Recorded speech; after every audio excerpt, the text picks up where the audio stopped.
Next on our agenda is our general consent calendar. Board members, if there's any items that you want pulled from the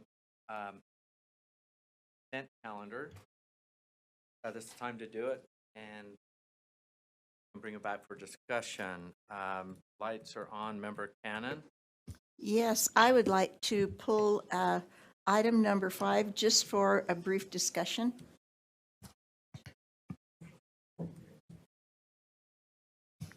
Okay, will you give me the number again, please? 5.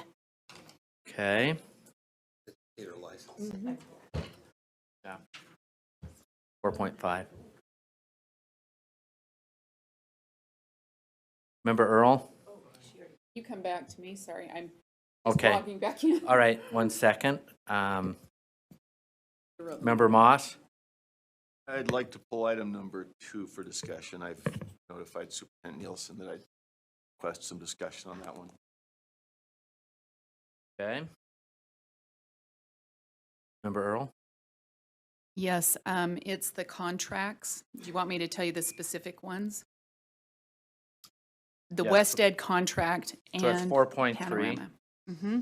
So we'll bring 4.3 back. Yes.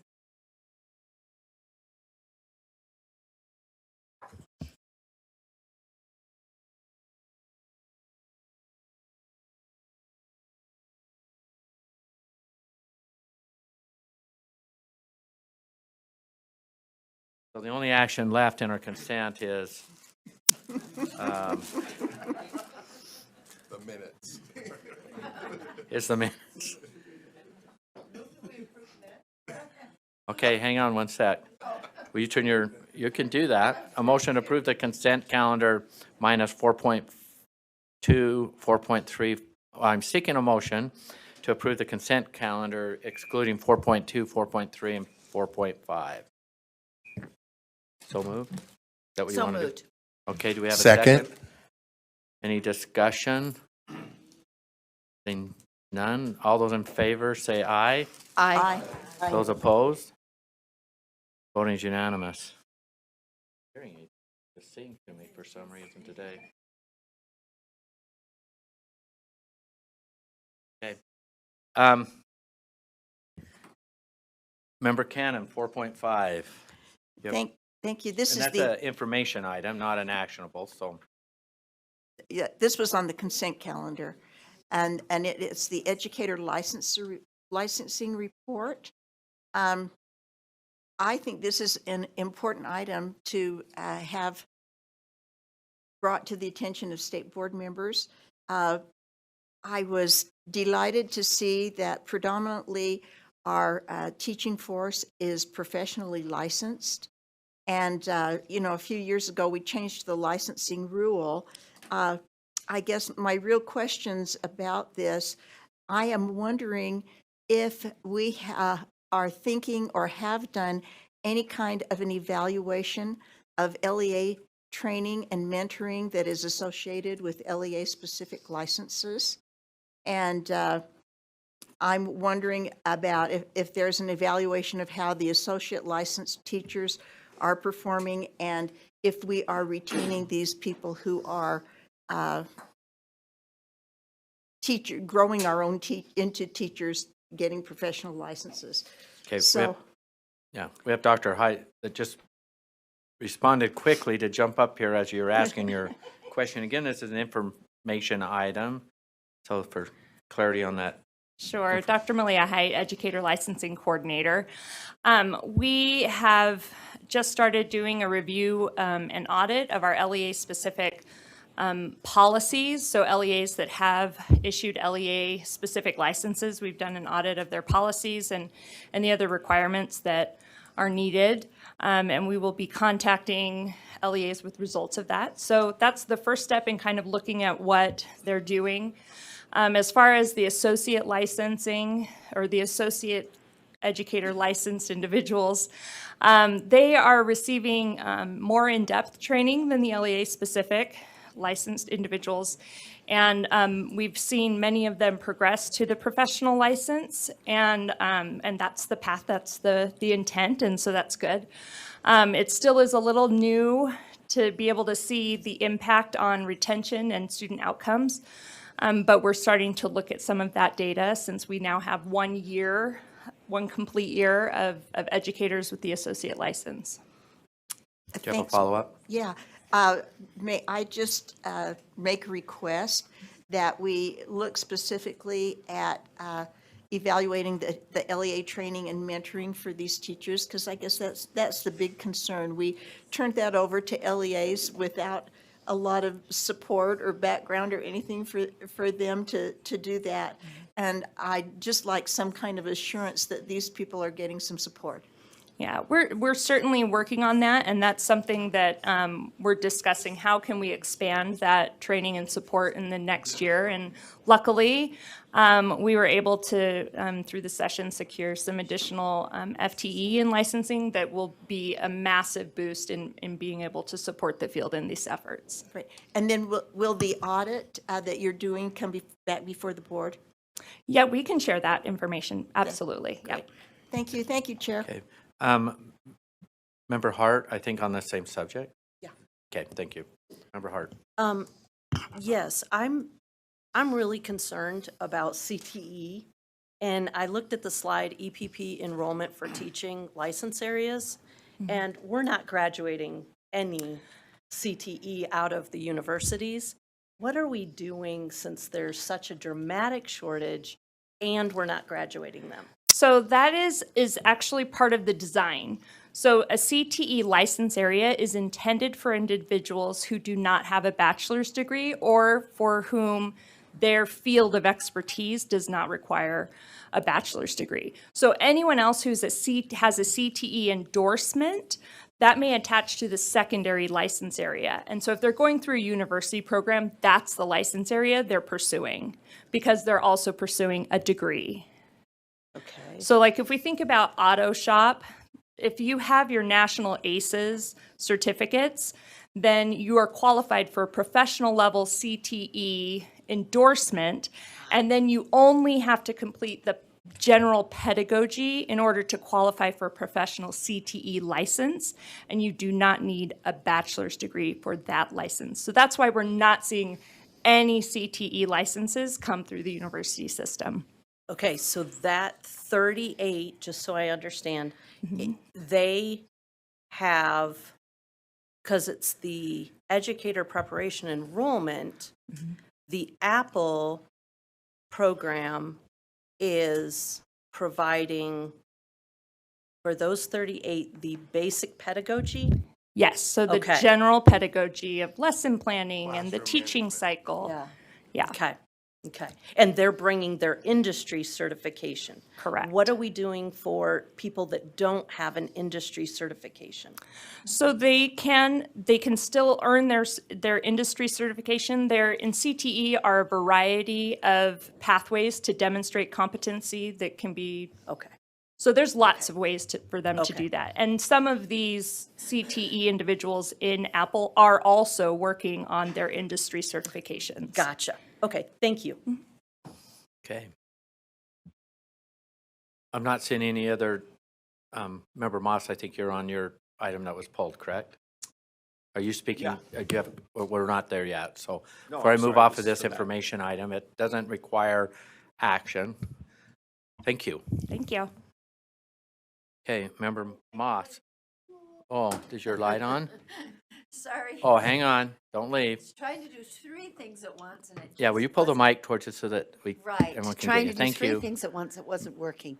I sent Dr. Hyde an email question to which she responded, helped me a ton, but the last part of it, I think you might have missed. And because I had some of the same concerns that, as I looked at these numbers that some of you have expressed about what does this mean for the future.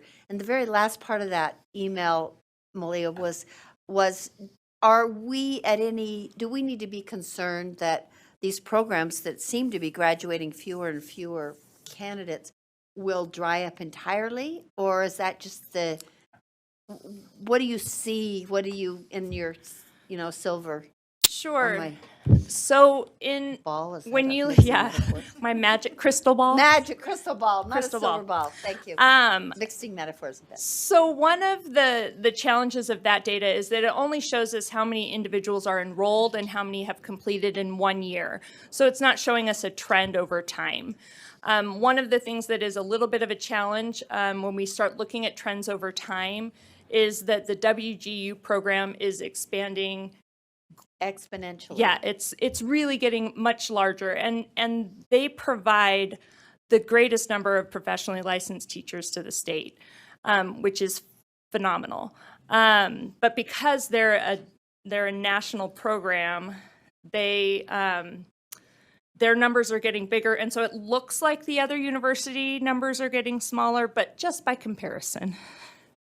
Okay. So they're still holding strong at their numbers. All It's right. just, they look smaller and smaller, those 200 students instead of 2,000 and 4,000. Thank you. I do have another question about WGU, but I'll follow up later with you. Thank you. Thanks for Okay. letting me interrupt Sorry. at the end. Well, it's nice to see some motion without the light on. I caught that. There you go. Grabbing the light. All right. So we're going to move off of this informational item to 4.2, grants for approval. Member Moss, and that is a actionable item. So Member Moss, question, comment? And I guess we'll find out what your question is, and we'll have staff start coming up when we get to them. Thank you. And I let Superintendent Nielsen know that I was going to ask about this, so I think he's already prepared to address it. But a couple of questions. This is an application for. Can you pull the mic closer to you? Thank you. Sorry, there we go. This is an application for a competitive federal grant available for assistance in developing and improving state assessment programs. I understand there's $2.5, maybe $3 million available. And the purpose of the grant from the Department of Education is to help states evaluate and improve their summative assessments, working on measures of student achievement, higher order thinking skills, and especially looking at delivery in the form of portfolios, projects, or extended performance tasks. So just a couple of questions, and my background for this is that I think,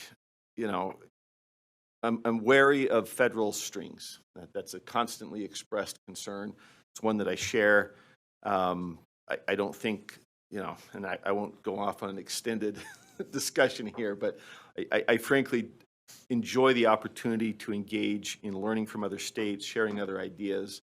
I don't like dictates from the Federal Department of Education. I don't like strings that induce us to do something other than what we would have done anyway. And I just don't think the Department of Education has people that are smarter than those in this building. So I like what we're doing here. I like the exploration we're doing in the way of assessment and personalizing. Questions are, why do we need this money as opposed to the things that we're already doing? And would we have to do anything else? I read through the grant application. I know there are reports and measures of meeting the standards of the grant that we would have to submit as we go along. And so I'm wary that getting the money would have any effect at all on what we would otherwise do in our own best judgment on improving our accountability and assessment. We've got a task force working out there. I know there's a lot of folks here that are involved in that. I'm very much looking forward to seeing what they produce, and I'm nervous that this money would require us to do something other than exercise our best judgment. So I guess the two discrete questions out of that are, why do we need the money, and would we have to do anything other than what we already would like to do in our best judgment for Utah's kids? So thank you, Superintendent. Assistant Superintendent Nielsen, do you want to respond to the two questions? Yeah, thank you. It's good to be here with you guys, with all of you in this room today. At least it feels that way to me. My name's Darren Nielsen. I'm the Assistant Superintendent of Student Learning for the Board of Education. On behalf of those who work in this building, I want to thank you for that compliment. I agree with it. There's lots of smart people that work here. Let me talk about the first part of let's go to the second part first. Are there strings attached to it? It is a competitive grant, but it doesn't require any matching funds. And there are some assurances in the grant application, but they're pretty standard assurances for any federal funding that we receive. So you have a disclosure of lobbying, activities, a grants lobbying form, general provisions, and then if we're in a consortium, there needs to be an agreement with that. And that's found on page 22. And then the following couple pages highlight specific requirements. Board Member Earl, I appreciate your question earlier regarding one of those specific requirements, which is found on page 24.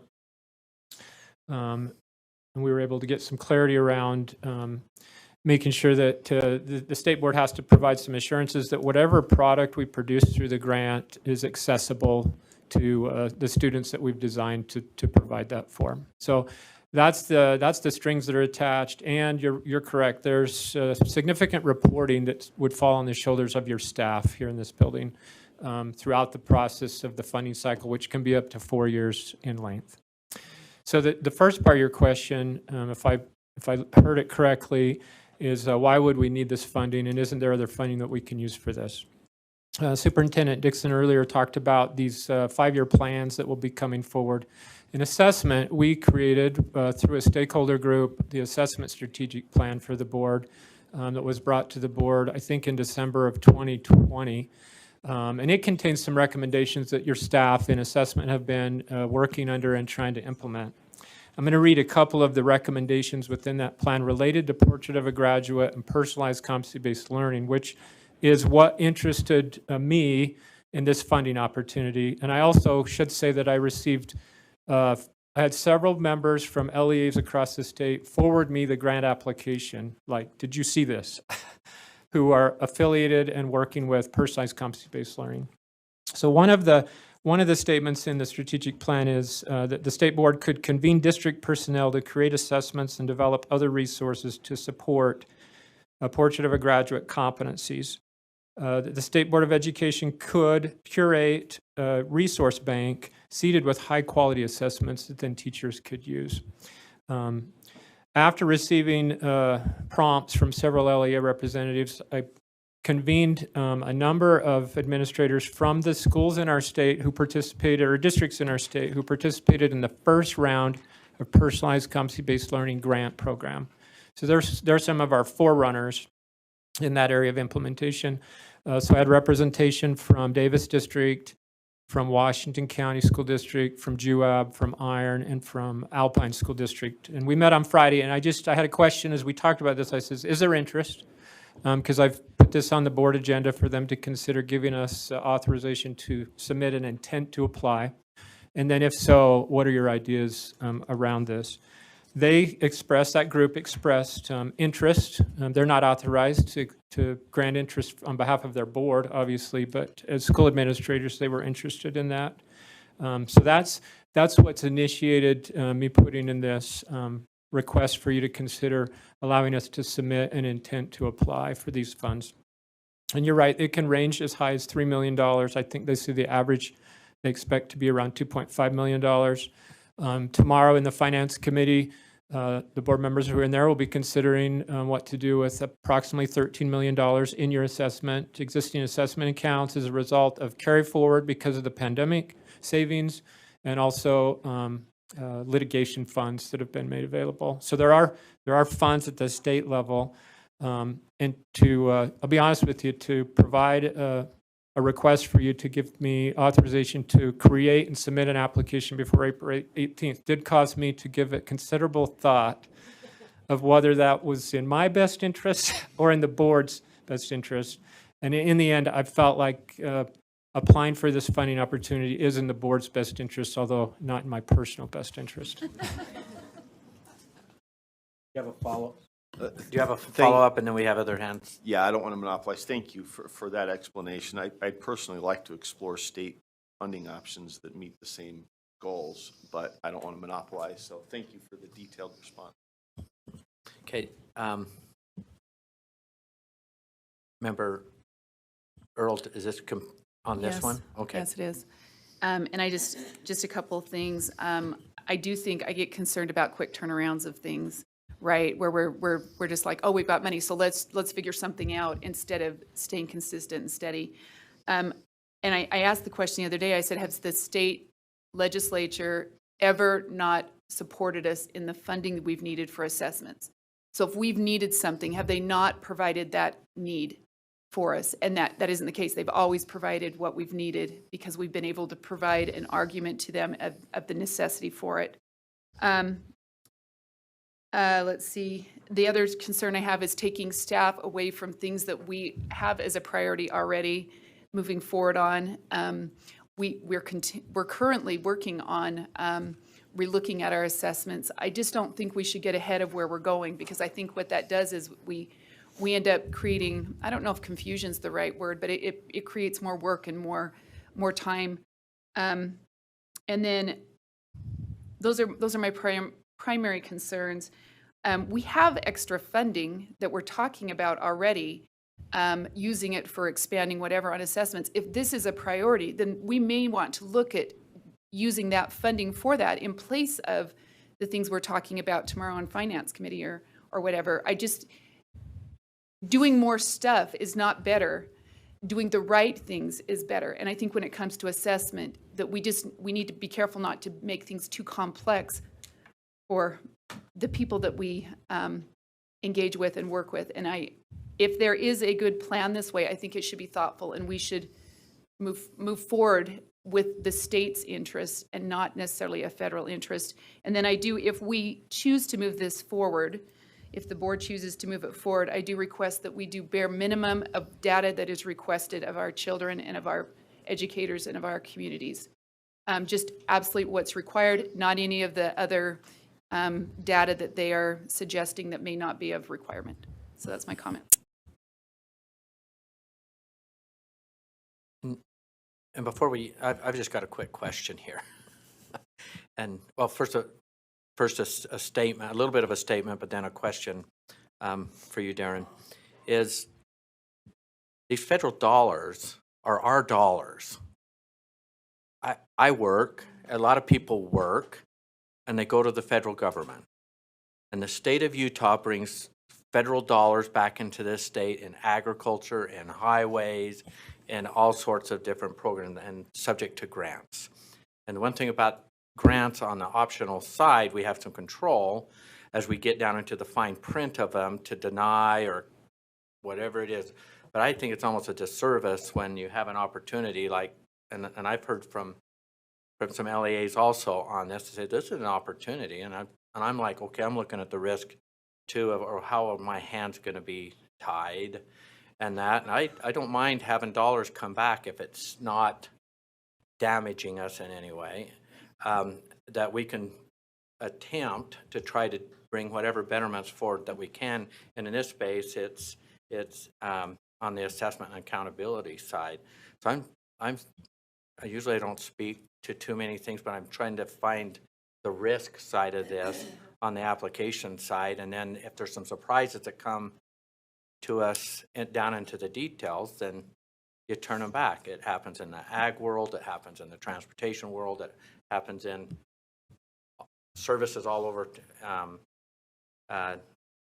interstate, and sometimes they get denied and say, you know, we don't want to be in that sandbox, and so we're going to deny. So I'm just speaking to it. My question is on this risk side of it that goes against our culture and who we are and all of the different questions that we have. Have you seen anything? Are you sensing anything in this process that's going to handcuff us in any way at all outside of what we already do in our reporting? That's my question to you. Yeah, thank you for that question. And my answer will also tie back to something Board Member Earl said.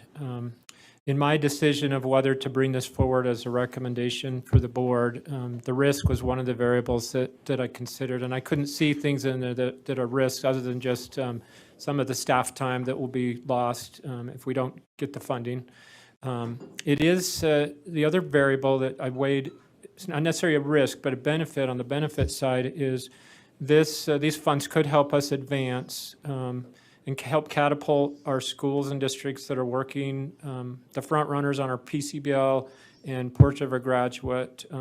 One of the statements from our work group on Friday was this, that it's clear me summarizing of the minutes or the notes from that meeting that I sent out to them, it's clear the first priority should be given to developing items that are intended for instructional use with a secondary thought to accountability. So This proposal, which is difficult because I don't have a functional grant application for you to consider and see whether, because we couldn't invest the time to write it until we know whether it's something you'd like us to do on your behalf.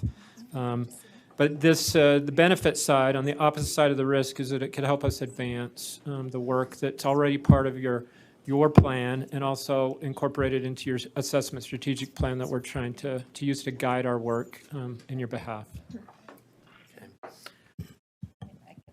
Vice Chair Davis? I'd like to make a motion. I move that the board approves the Assessment and Accountability Program to apply for the competitive grants for State Assessments Grant, and I'd like to speak to the motion. Is there a second? Second. Do you want to pick one? Do you want to speak to the motion? Yeah, I do. Yes. I had similar concerns that Board Member Moss expressed, and last time we met, Board Member Earl expressed some concerns about assessment accountability, and I had a similar question. So I texted Assistant Superintendent Nielsen. I said, okay, I don't want to be told what to do substantively in our assessments, and so I asked the question, can I read your text response to me? Is that okay? And he said, while the federal government requires states adopt rigorous standards and measure all students' progress towards those standards, including setting statewide goals, each state has full autonomy over the standards, measurement, tools, and goals. And so that helped me with some of my concerns that I've heard expressed today that I also felt last time.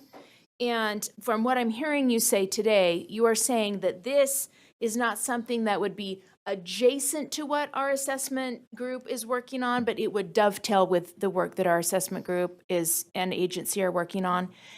Am I don't want to ask a question because I'm speaking to the motion, but maybe you could shake yes or no if that's accurate I understanding. would like to provide a clarification, if that's okay. Yes, please. When you say assessment group, I'm going to clarify, we have an accountability group working right now, the advisory and the executive, and we've been collecting stakeholder feedback. It's easy to consider accountability and assessment in the same sentence, but they're not. And this grant in particular is not related to trying to build in more elements around our accountability system. It's possible that somewhere in the future, if we develop a system, this curated bank can provide resources to allow teachers in our schools to use these high-quality assessment tools within their classroom, that somehow they get connected to accountability, but that's not the intended purpose or goal of this work. Good, thank you. Okay, we have a motion, discussion to the motion. Member Straight? Yes, I'd like to speak in favor of the motion. This is in support of our plan. It was, and I believe Board Member Earl, you were part of making that plan, and I was part of that before being on the board. So I speak in favor of it as being in support of our plan. Member Earl, are you going to speak more to this, or is this for your next one? No, it is to this. To this? Yes. Okay. And I would just make an amendment to this, that the discretionary parts are not included, but only the required parts to the contract. Well, we don't have a contract yet. We're going for a grant, right? And then Yes, when but in the writing of this, that we keep it to not, that we To don't limit it include, to- yeah, limit it. Thank you. So it's very limited in what we need, expansive in what the federal government's interested in. Because there's some discretionary parts to this that I think go beyond where we're going. So. And Well, I think it's implied, but, or noted, or does it have to be, you want to add a motion? Or amend, you want to amend it, so I'm just trying to think. yes, that's How what does I'm this- asking. So You would, so to help you amend it, so you want to limit it to, only the required pieces of the contract, not the discretionary. However, if that needs to be worded, I'm not sure.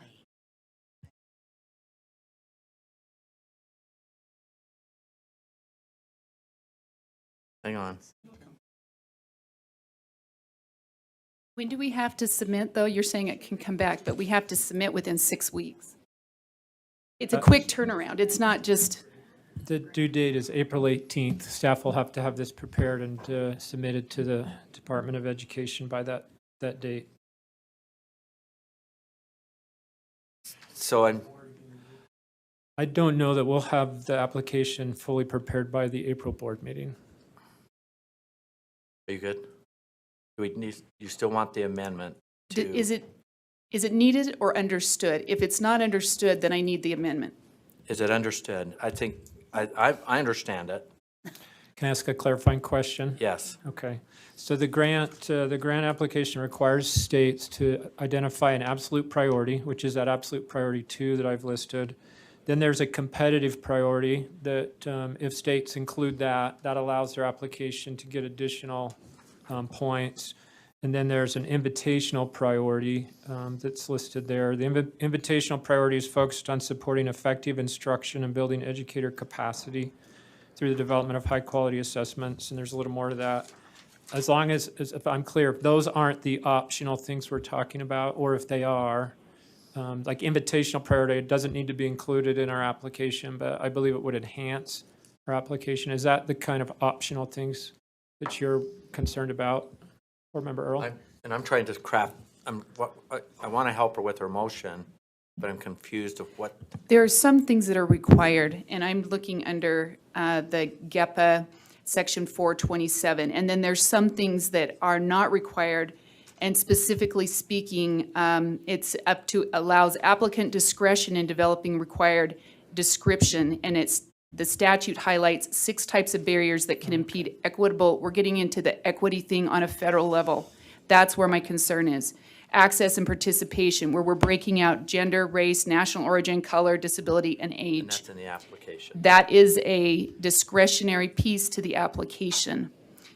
So that is where I'm concerned that we're getting into more data collection and in specific areas. It's not required from what I understood. It's a secondary piece. Is that accurate?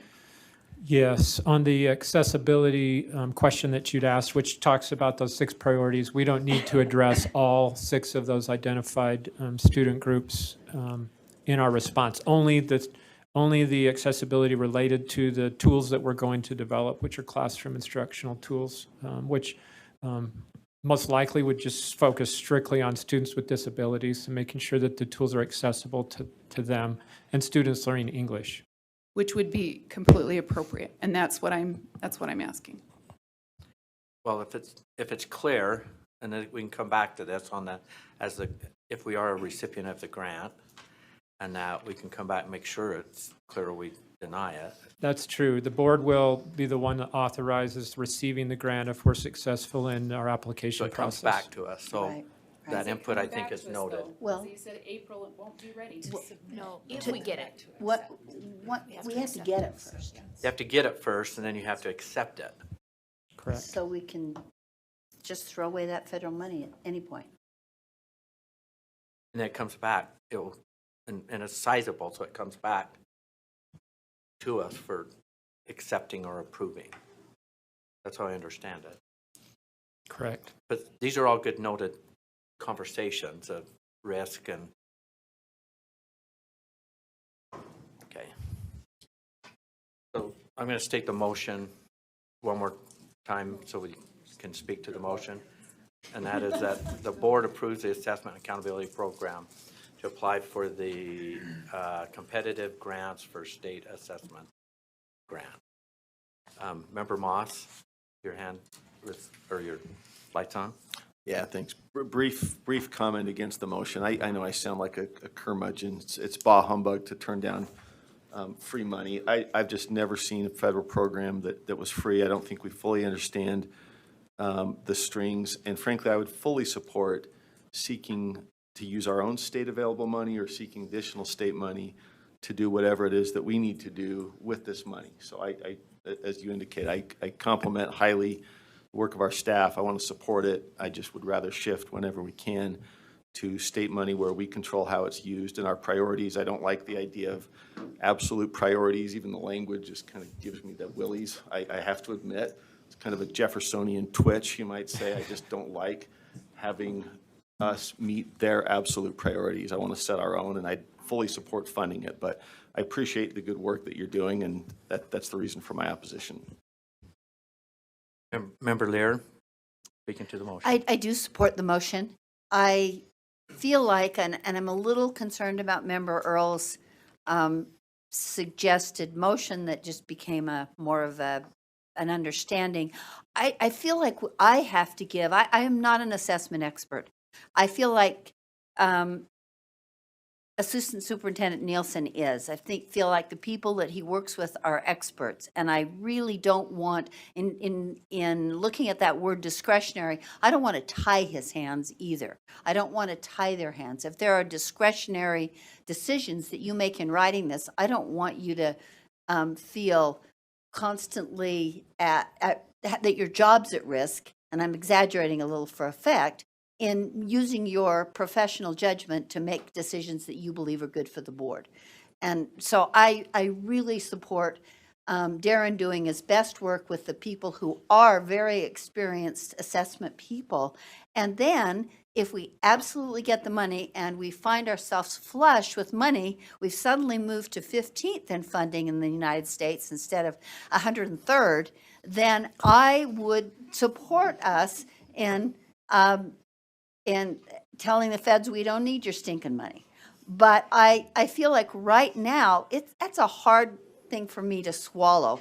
And we saw some concerns that we had during the legislature, where the legislature didn't, they said, you can absorb that. And I feel like that could be the same kind of a response we could get in requiring or requesting money for assessment. So I want to make sure we can do this right. We've also had some assessment experiences where we did it on the cheap and they didn't go well for us. So I'm not in a position to say we can forego money, and I also want to make sure the assessment team knows that I, at least as a board member, support their expertise, support the decision making, and if it turns out so terrible when we actually get the money, then we can give it a second look. Member Hart. Yeah, this one's tough. I don't support federal money. I don't think it's a federal responsibility. I don't want the money. But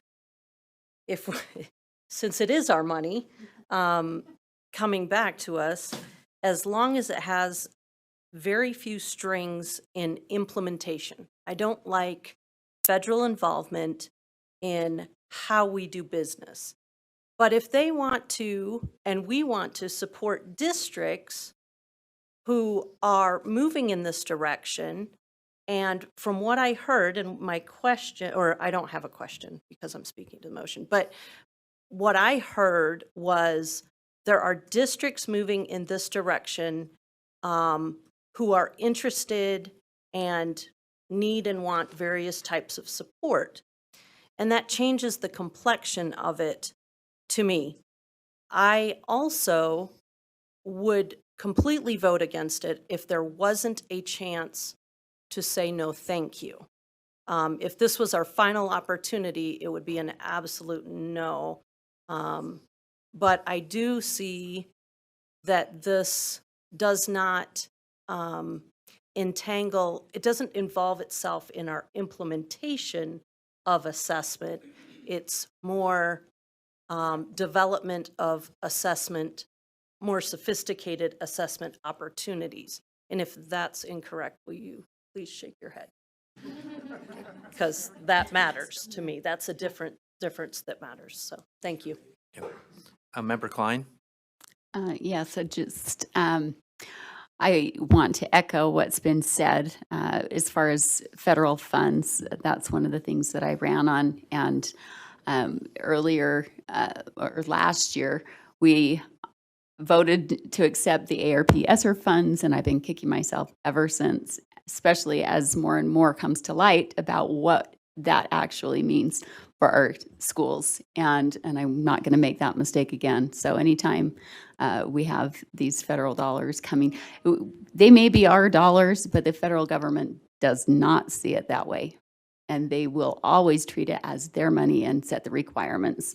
So even if we feel entitled to it because it originated with us, once it leaves our hands, they don't see it as ours anymore. So also to Jenny's point, we didn't know until a couple weeks ago that this was a priority, and now suddenly, 2 weeks ago we were fine that we didn't have this money, and now we have to have this money, and that's kind of a backwards way to go about it.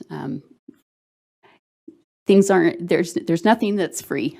It all comes with a cost. And so I will not be supporting this motion.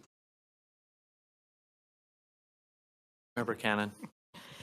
So over many years, as I've seen Utah go forward and apply for competitive grants at the federal level, I'm not aware that Utah's ever been successful in getting a federal grant. And maybe I'm incorrect about that, but we're a very Republican state, and we're asking for a grant from a Democratic administration, and I don't know that our chances are terrific. I would hope that they may be, because I feel like, this is taxpayer money as well.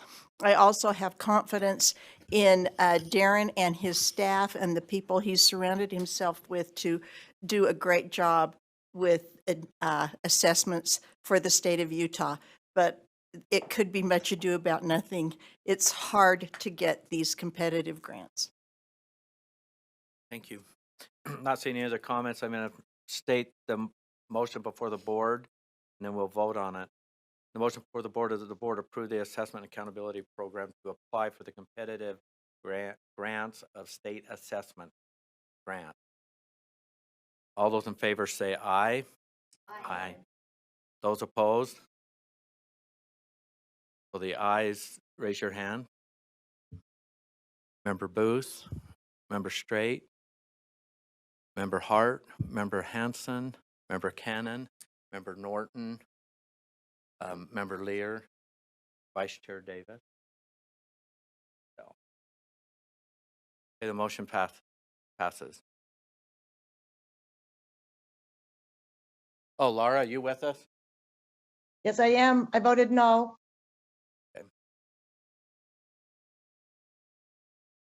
Okay, motion passes. Member Earl under 4.3. Is your mic on? Yes, just a minute. Let me pull this back up. I need a We've moved minute on to the to next get my one. computer back. So live. just There you go. quite a few questions about the West Ed training for principals, and specifically there is some considerable content in here that I think is very concerning, specifically around cultural responsive pedagogy, social justice activism, racism activism. A number of these people that will be presenting this information to our principals, if you go look up information about them, you get a pretty good feel of where they stand politically. I just feel like this is not the time to be pushing this type of this dialogue, and I'm just wondering if we can look through this content a little more further and find something that better aligns with just Utah, what we want going with our principals here. So your question is there? not a, well, that's my statement about it. I don't really have a Statement question. on it.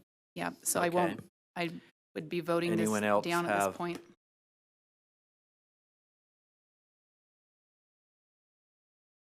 Vice Chair Davis? Can we get a little background, like how this is going to be used and with the scope, and are there parameters? I'm understanding that whatever is presented cannot be contrary to 328. I don't know who would talk to us about this or what. Darren Assistant Nelson. Superintendent Nielsen. Good thing you're in that chair still. Yeah, I thought I would stay put here. This contract is in response to an ESSER 2 funding request that came from the board to put in place a Principal Supervisor Academy. Once that was authorized, we opened up an RFP. I was privileged to serve on that RFP committee. I want to thank, and I think Director Christensen is here, you can correct me if I'm wrong, I think we had 5 or 6 proposals that the scoring committee went through and reviewed. This West Ed proposal was the highest scoring, came out of that response. The state board engages with West Ed in a number of other ways. We utilize they're a nonprofit, nonpartisan education group that supports states across the country.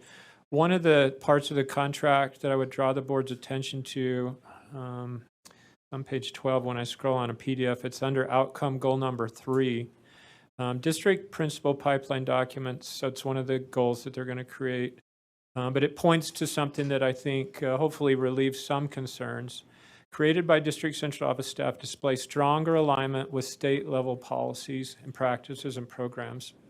So the State Board of Education doesn't have principal supervisor standards. There are standards that exist, and you'll see a reference in this contract to national principal supervisor standards.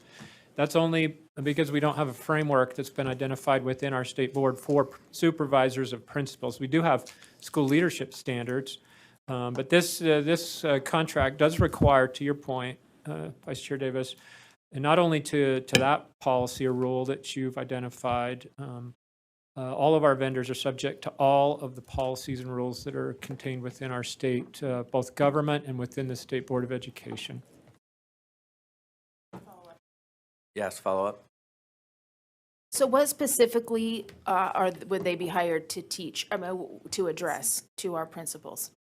Yeah, so the overall objective of this is to improve the capacity of those in our state who have the responsibility for supervising school leaders to support them in that role or capacity.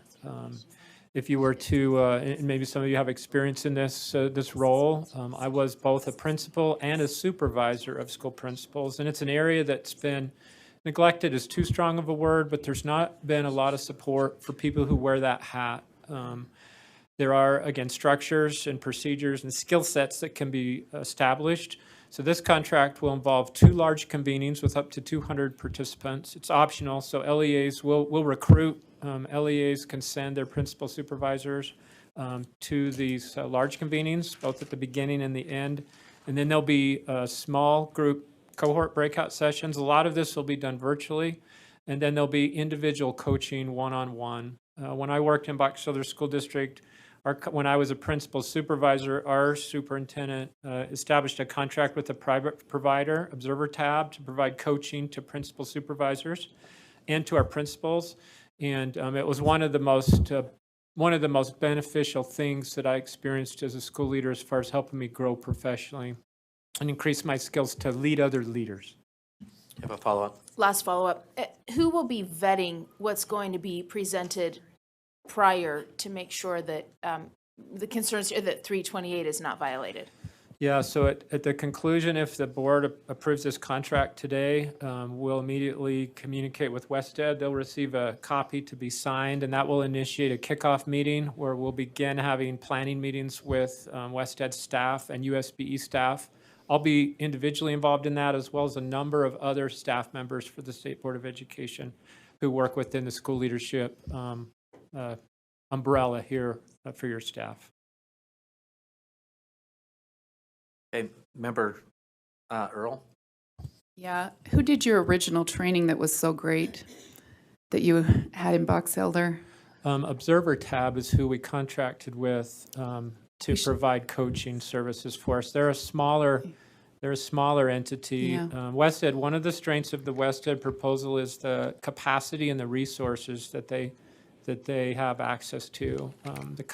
They've done this kind of work in other places in the country. And again, I know there's always concerns when we bring in people with professional expertise and their own influences and belief systems.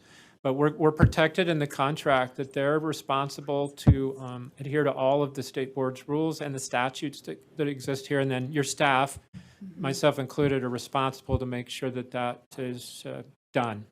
Well, I'm looking, I don't know, I'm looking at the content. I could be wrong. I'm looking at the content.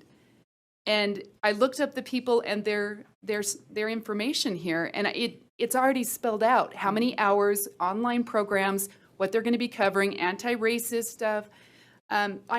So is that different than the content? You're saying that you're putting together a different program than what is listed in front of us to vote on?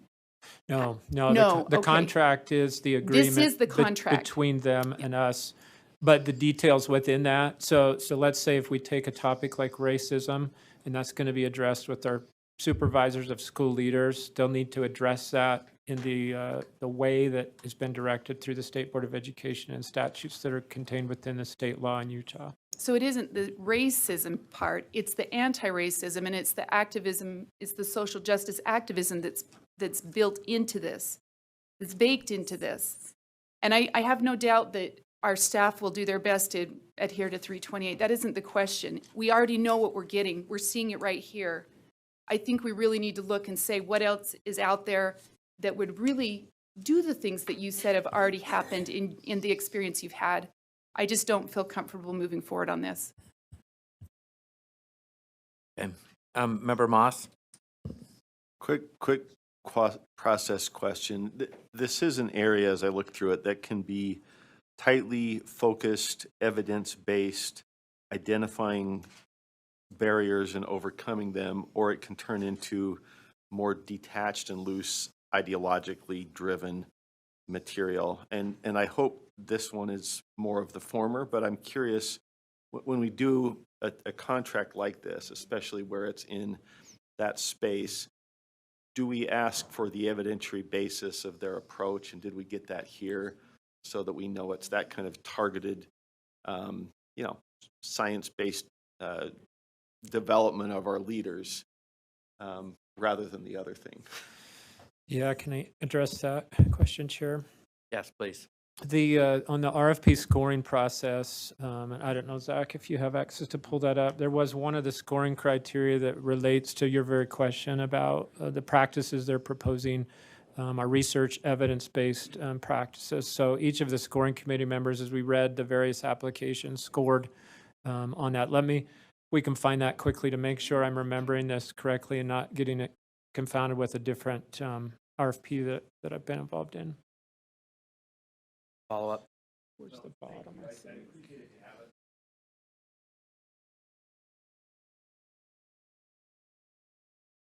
Not see any other comments at this time when an item's polled, and this was an actionable item, included everything that was in 4.3. Member Cannon. I'd like to make a motion that the board approve the contract with West Ed for the principal training. You want to limit it only to the West Ed, or do you want to Oh, include everything in 4.3? I guess it should be everything in that item. Okay. Is that correct? Including the West Ed. Okay, you can, is there a second? And then we'll get to discussion. Okay, do you want to speak to your motion, and then we'll get to I discussion? think it's been discussed adequately. Thank you. Okay, I have a discussion. contract I'd like to pull, though, a separate Hang on contract. one second. So we're going to discussion. I have a contract I'd like to pull separately, it doesn't need to be discussed, I just don't want to, want to vote different on it. Did you want to amend the motion to pull I'd like to amend the motion to pull the Panorama contract. the panel?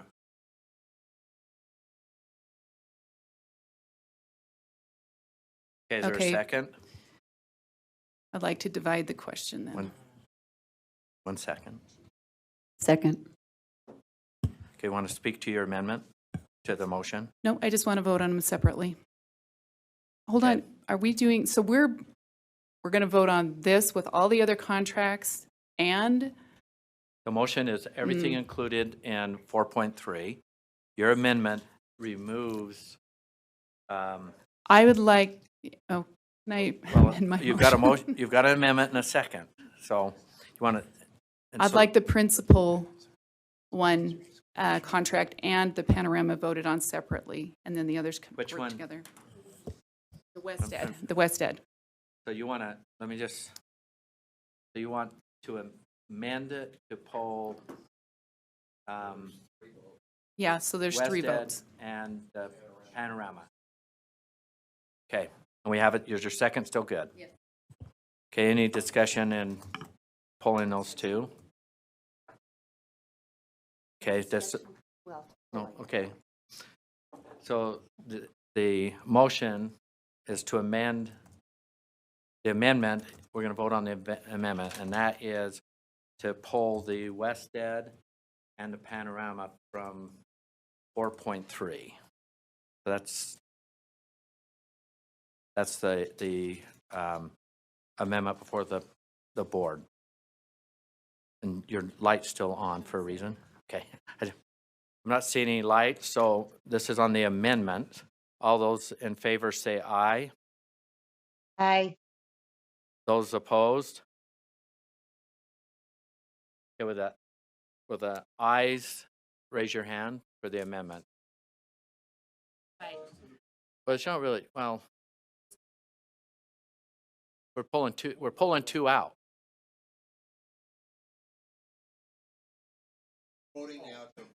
To do everything except for those two. Okay? All right. The no vote is Member Cannon, and Lear, and Belknap. No, I'm a yes. Yes, Paul.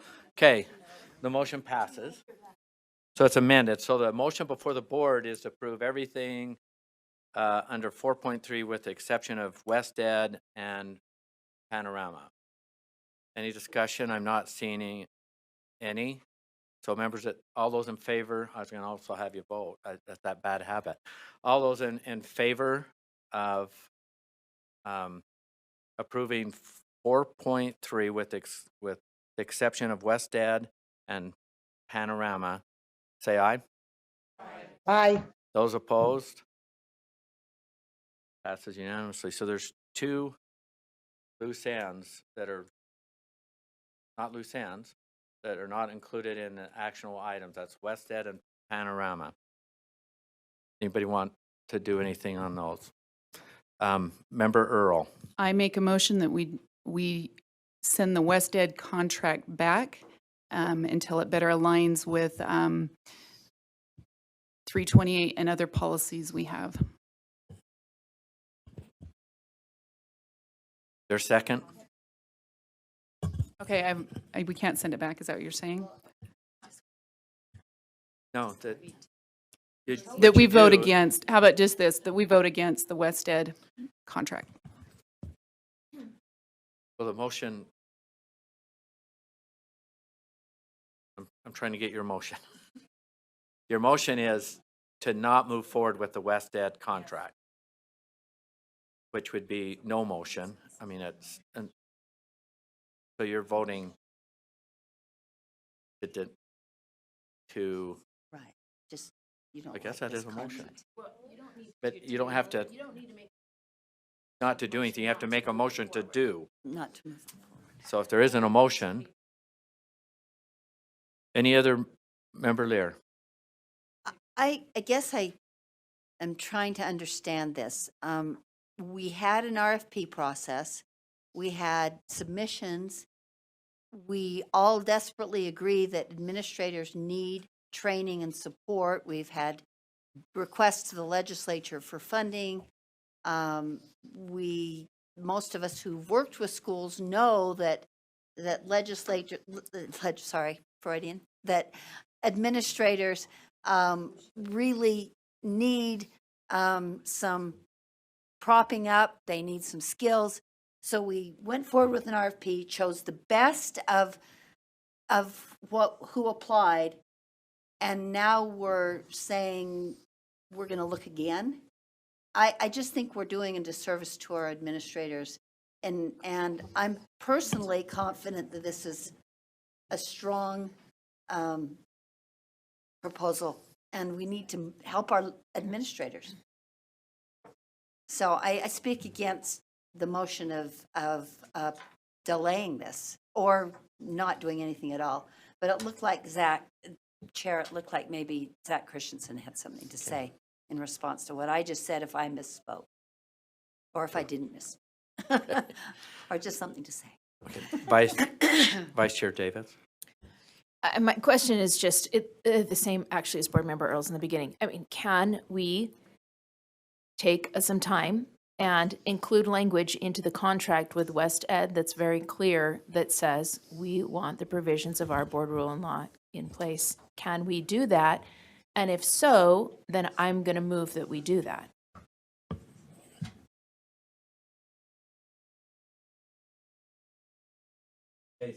Chair, may I? Okay, that contract. Zach Christensen, Director of Purchasing and Contracts. I want to hopefully provide a little bit of clarification on kind of how we got here and what we are looking at with this contract. Back in December, the board voted to move forward the Principal Supervisors Academy. As Assistant Superintendent Nielsen mentioned earlier, we entered into an RFP process. We issued the RFP. We received 6 responses back. We had our evaluation committee review all of those responses, score the different proposals that we had, and West Ed was selected as the best value to the board that closely aligned with what we had issued in the scope of work. The contract that we have before the board is the contract that would be implemented to implement that effort from the board to do these Principal Supervisors Academy. If there are concerns, we can go back and work with West Ed to amend the scope that we currently have in there. I know that there is a very short timeline because we are using COVID funds. We have to have this done by next fall. So the entire program has to be completed and billed and reimbursement sought from the federal government by September 30th. And that's why we have that's what we have as far as the contract deadline. If there is an extension, then we may be able to have that program go a little bit further. However, we are on a very tight timeline, especially trying to accomplish the efforts in the scope. So if we do go back and work on that, the scope content, we can do that, but it will cut into the implementation of the actual program. Okay, so just so that we know, because I allowed somebody to speak afterwards, the motion, and I believe, Natalie, did you second that I get a nod when you did not second? So I don't have a motion yet on the table. I have a motion. Okay. Member Hymas. Yeah, I'm just curious, if I can ask a question, who's the next candidate, whatever, the runner-up, how close were they to aligning with what we want to do? Do you know what I mean? If we said, well, we don't like where West Ed is, who's the next company, and is there any issue? How far off are they to what we want? If we have to change anyway, would going with somebody else not change as much? So if we, Chair, may Yeah, please. I answer? So if we elected not to go with West Ed, we would have to have some justifiable reason as far as why we did not go with who was selected as the best value, the highest scoring. In the RFP, we indicated that the contract would be awarded to the highest scoring vendor. So if for any reason we have found them that we will not enter into that contract, we would have to have that documentation. The next vendor was approximately 80 points behind them in score. So there was a marked difference between the highest scoring and the next highest scoring vendor. Patty, did you? Yes, Deputy Superintendent Patty Norman. I just wanted to reply to the question that Vice Chair Davis asked a minute ago about R277328 and the process that the board staff engages in when we go through these types of things with vendors. After a vendor is selected, especially one like West Ed, which we've worked with in the past, these decisions are made all along the way. There's never a canned set of something that is presented to us. So this isn't a set of modules that they're going to come in and say, this is exactly what we're going to do. It's a give and take of being able to move forward and say, having staff review those modules, making sure they're correct. Right now with R277-328, not only have we embedded it into part of the process, we've actually had training with our staff so that they're able to go through it as well, through that vetting process, and make sure that anything that comes in through a vendor, through a co-sponsor, through anything for our schools and training, that we we are reviewing that with them, and we're not accepting final anything unless that has been approved. So I just wanted to let you know that in accepting this RFP, it doesn't mean that they're sending us this package that we implement. It means we begin the conversation and engage with them every step along the way. Vice Chair Davis, she was answering one of your questions. Do you have a follow-up? Did that answer it? Thank you, yes. I move that we incorporate that clarity into the contract and then bring it back to the board for approval. Well, or not approval, but we incorporate that clarity into the contract. So your motion is to, you're making a motion here. Correct. Is now, you want them to? They can do that. go back. I move that we We don't have anything to amend send yet. the contract to staff to add clarity. I'm seeing concern, so you can speak to my motion and send me down if you need to add the clarity that our state code and board rule will be adhered to if it is not already included in the contract language. Is there a second?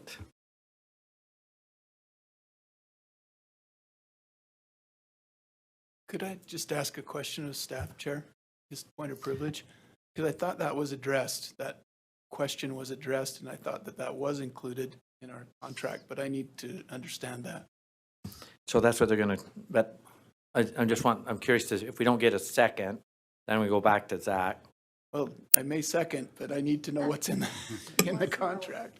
I just want to know what's in the contract. Is Does it say already in complies- there? Complies with board rules and state law?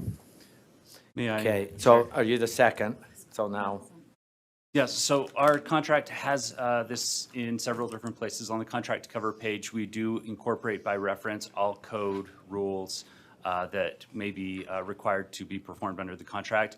In addition, under attachment A, subsection 2, subsection 3, laws and regulations, we have, oh, computer's just jumping around, I apologize. It states that contractor shall comply with all applicable federal and state constitution laws, rules, codes, orders, and regulations, including applicable licensure and certification requirements. So we do already have in the contract that they have to comply with all code and rule.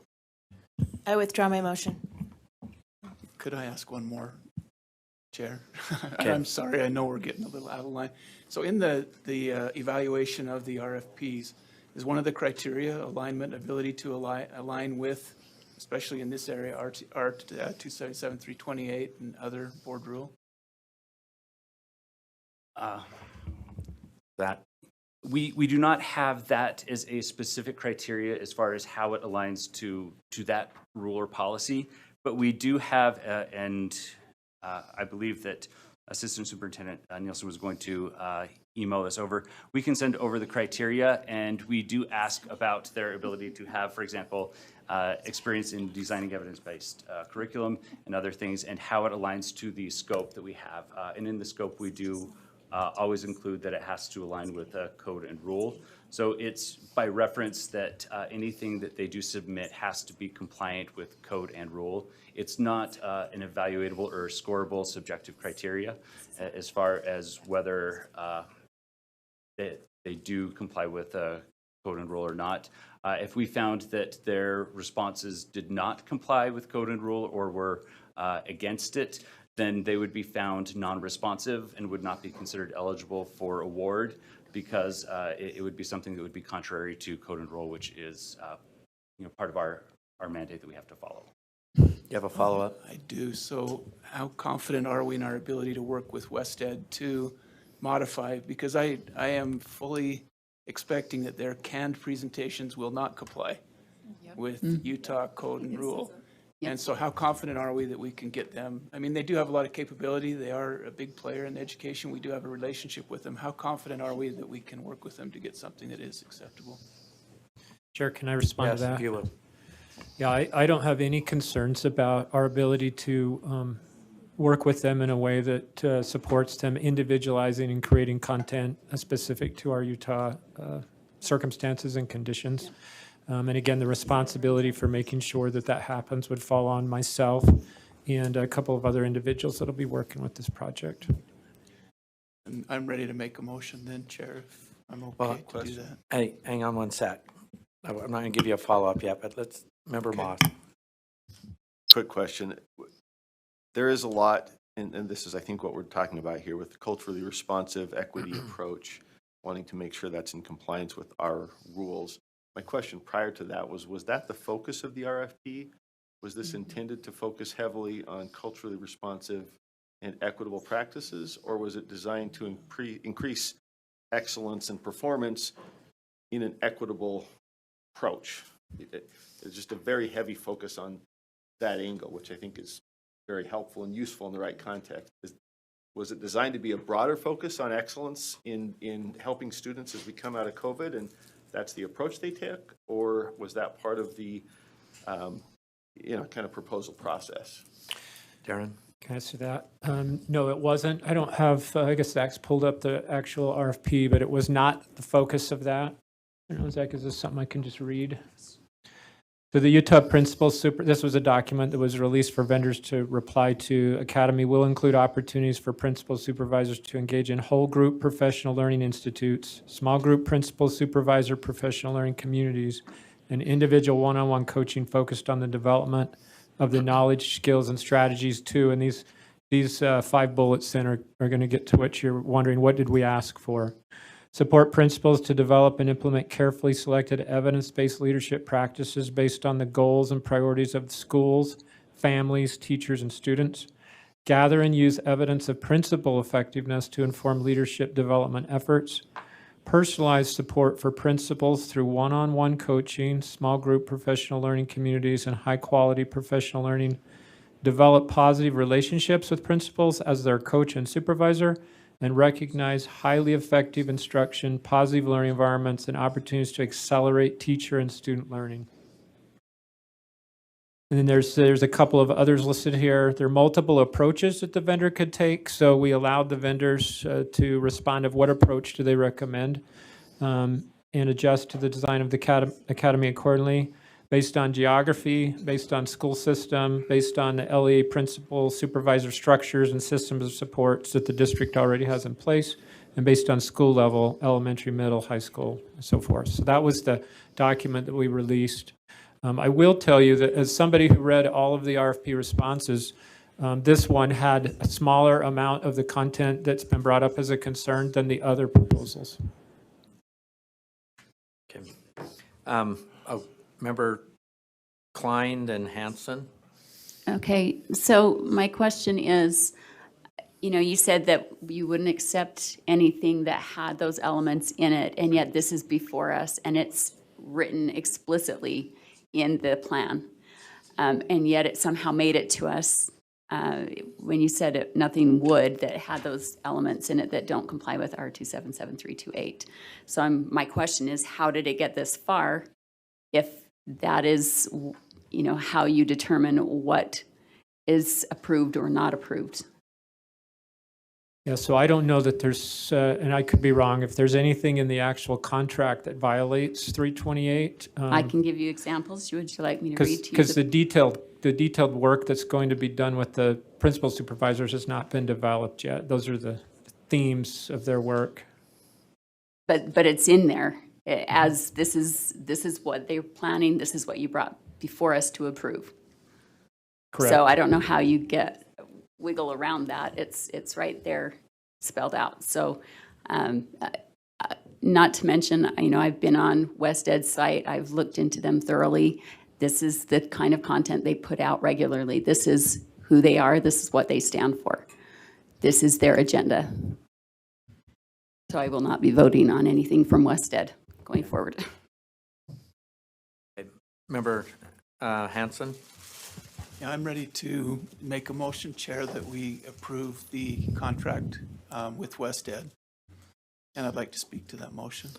Let's get a second. Second, Cannon. Want to speak to the motion? Please. I think that this is the beginning of a process that we're going to have to get used to. Utah has unique requirements. We're going to need to probably do some different things on the front end in our procurement process to make sure those unique requirements are highlighted.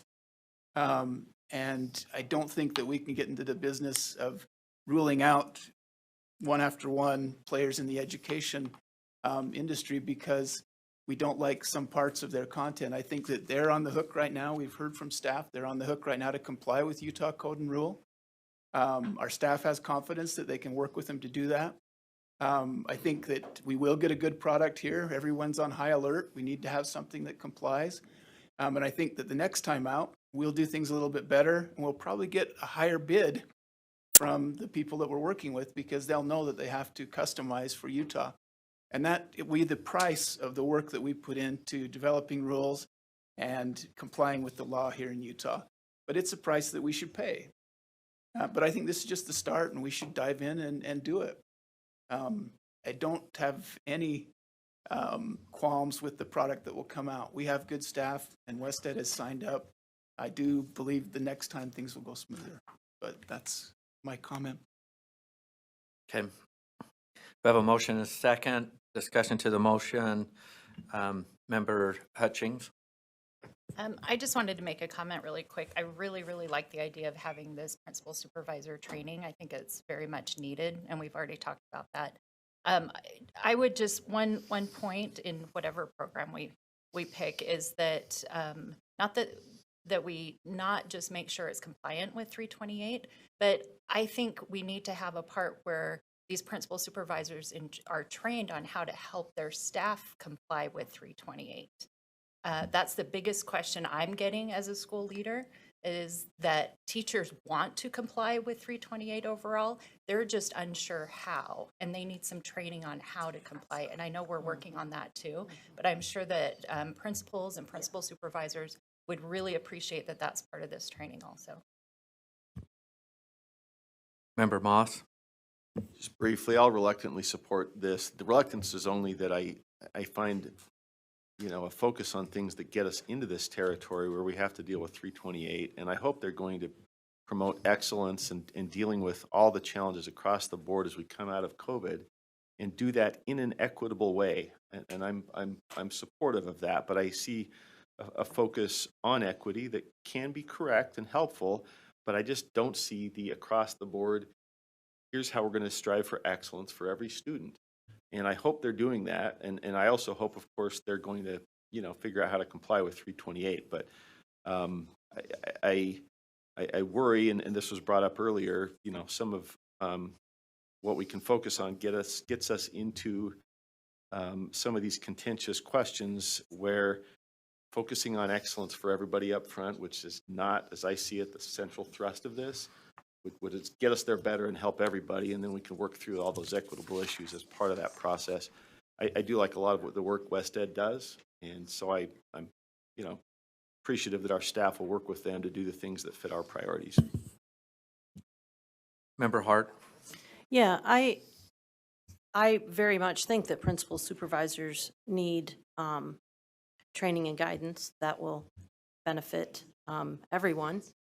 I love the list that we have in the list that was read in our proposal, request for proposals. I do see a disconnect between what we requested and what's in this.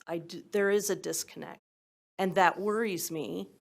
I do have confidence that our staff will attend to that once that was brought to your attention. So I'm with Member Moss over here. I think that I'll reluctantly support, but there is a significant and from my perspective as a principal, I want my supervisor to have that training. I do not want my supervisor to have these modules. So I just hope that we're able to kind of move that back in the direction that we requested, and not what materials are available to them or what materials they think that principals may need or that they've used in other states. So that's my my speaking to the motion. Okay, there wasn't any questions in that, right? So that's trying to, okay, thank you. Member Straight.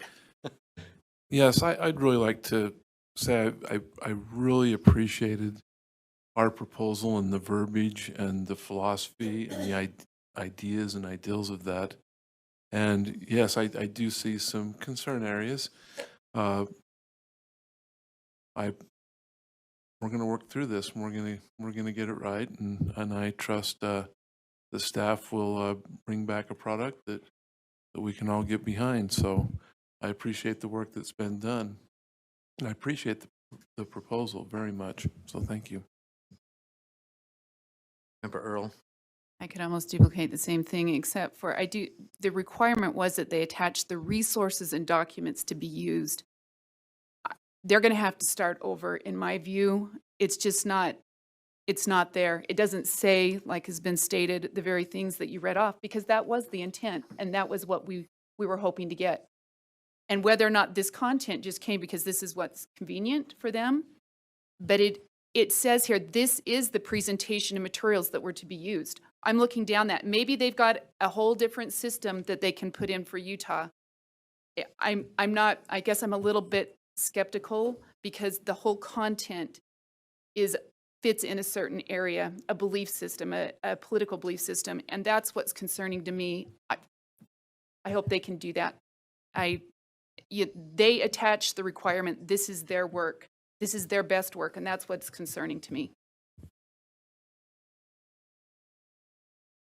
Okay, not seeing any other questions or comments. We're going to take this to the vote. The motion for the board is that the board approve the contract agreement with West Ed. I'll even call out the contract number, USBE 220067CT. All those in, excuse me, all those in favor, say aye. Aye. Those opposed? No. No is Belknap. Earl, Klein, and Hyma. Okay, motion passes. I'm a no. And Cindy. Yeah, motion passes.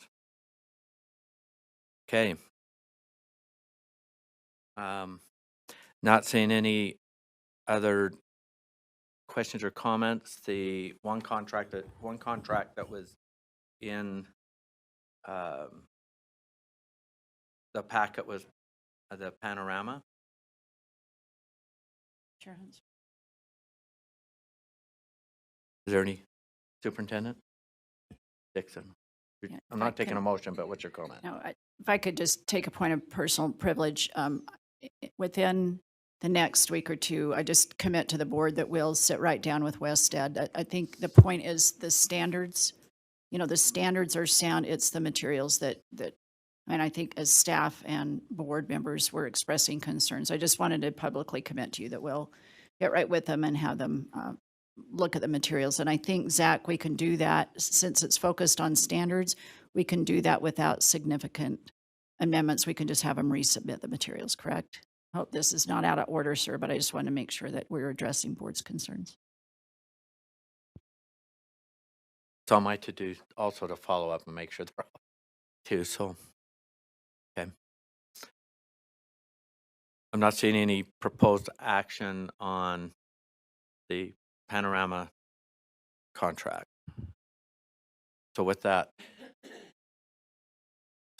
said, that concludes our consent calendar portion of our agenda. Okay.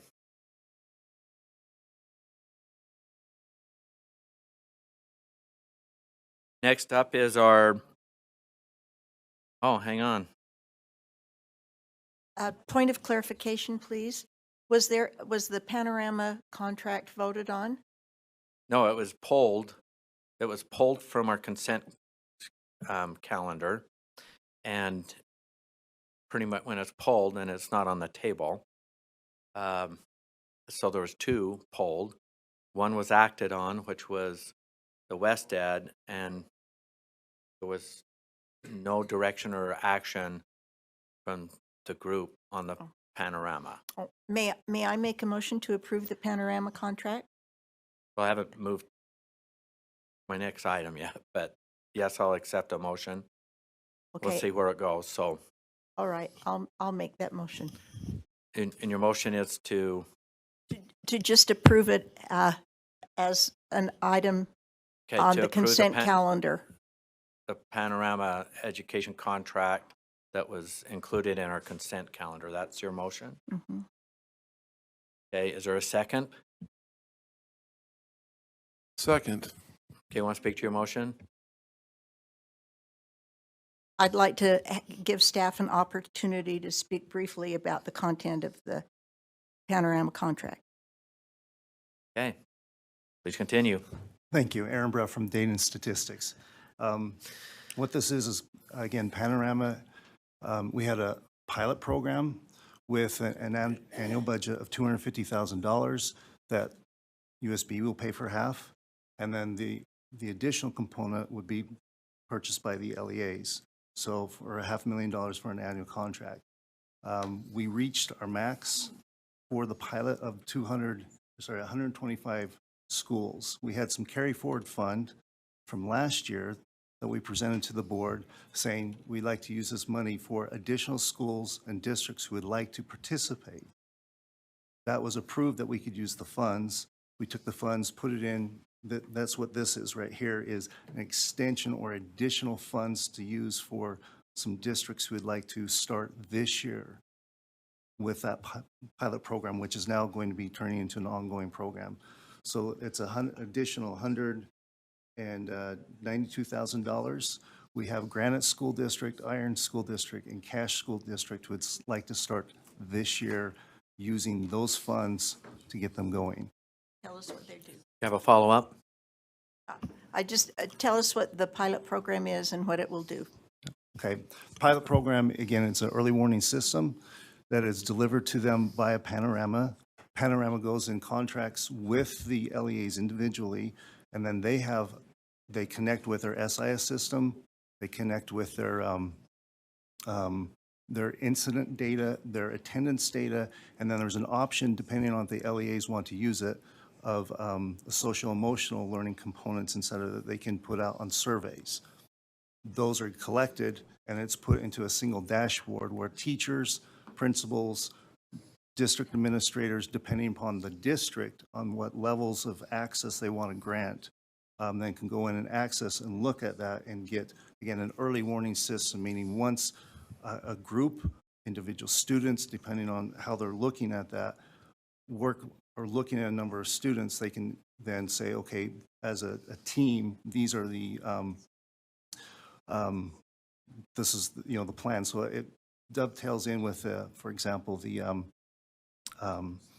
MTSS, the multi-tiered system support approaches, where they go in and say, okay, we're going to work on this intervention, and the system basically is that alert, lets them know that they're going to be working on this, and then they can track when is that intervention completed, and they follow back on it. So the idea behind it is if a group of students are falling behind in either academics, or they're falling behind in attendance, or in discipline, or if there's something concerning that they can see on just the well-being of the student, then the staff at the schools, the district can go in and say, okay, we want to fall with interventions according to the district plans and how they want to approach that.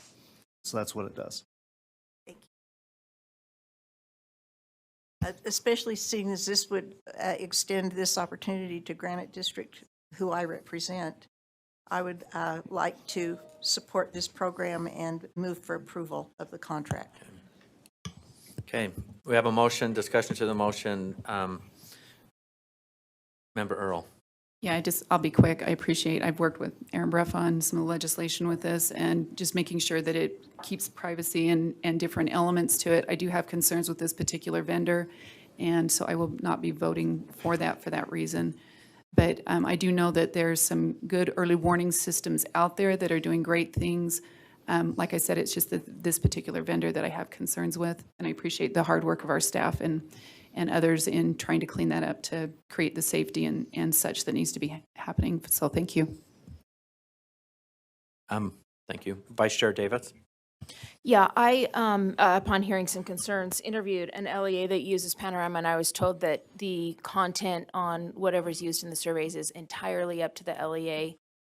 I just want to make sure I'm understanding this is 100% accurate and that this isn't like a canned program that they have to use or something. That is correct. The LAs determine the questions that they use. When you say the canned content, I assume you mean the social emotional. substantive. Yes, that is totally dependent upon what the LEA chooses to say, we want to use this. They can use Or not. components, none of it. They can Thank you. modify it. It's, yeah, up to them. Thank you. Okay, I'm not seeing any other hands raised. The motion before the board is that the board approve the Panorama Education contract. I'll state the number USBE 210049 MA. All in favor, say aye. Those opposed? No. Will the ayes raise your hand? We have Member Booth, Member Moss, Member Straight, Member Hanson, Member Cannon, Member Norton, Member Hymas, Member Lear, Vice Chair Davis. All those? Okay. Motion passes.